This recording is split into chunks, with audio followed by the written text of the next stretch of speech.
आते ना मम्मी, आपको वही दिखता है जो दीदी आपको दिखाती है। इंस्टाग्राम पर उन्होंने जो पिक्चर पोस्ट की है, देखिए क्या आपने, होता कुछ और है और दिखाती कुछ और है। पर यहाँ तो सबकी आंखों में पट्टी बंधी रहती है ना। छोड़ो, मैं ऑफिस जा रही हूँ, मुझे कुछ नहीं कहना। अरे पता नहीं तुम सबको क्या हो जाता है।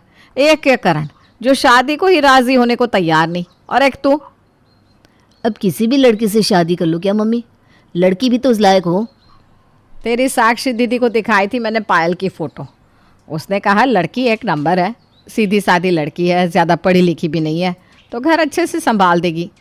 ये कोई बात हुई मम्मी? दीदी तो खुद शादी के पहले जॉब करती थी और मेरे लिए ऐसी लड़की ला रहे हो जो पढ़ी लिखी भी ना हो।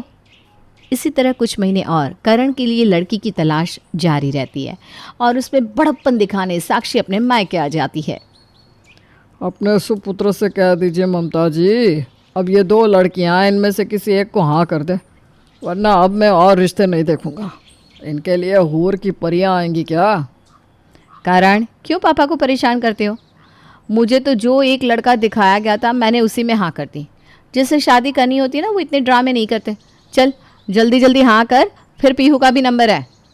और आखिरकार करण सीमा से शादी करने को तैयार हो जाता है। सीमा बहू बनकर अपने ससुराल आती है। घर आते ही सीमा झुककर सभी के पैर छूती है। अरे वाह, सबके पैर छुए गए पर ननद के नहीं। हमारे घर के तो ये संस्कार नहीं थे मम्मी।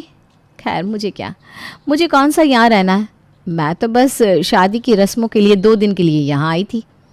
माफ़ कीजिएगा दीदी। सीमा झुककर अपनी ननद के पैर छूती है।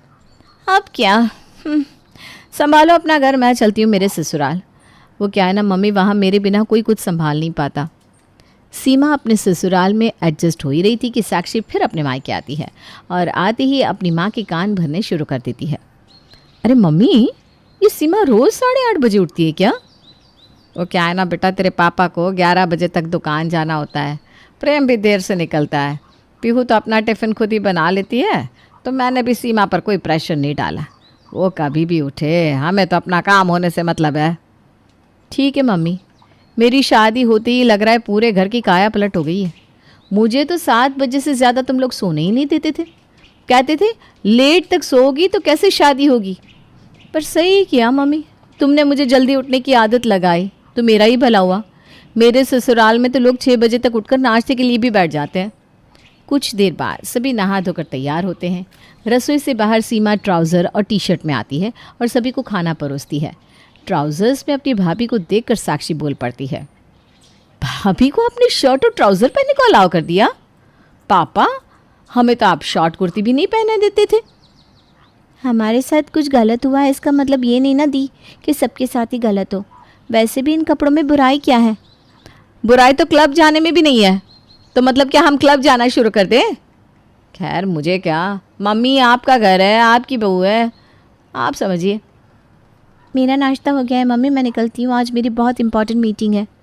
ये कहकर पीहू अपने ऑफिस चली जाती है। उस वक्त जब मैंने ऑफिस जाने के लिए पहला कदम बढ़ाया था तो कैसे सब मेरे अगेंस्ट हो गए थे। आज देखो, आप खुद अपनी बेटी को ऑफिस भेज रही हो मम्मी। वैसे कितने बजे तक आती है पीहू? मैं सोच रही थी कि हम सब मिलकर शाम में मेला घूमने जाए।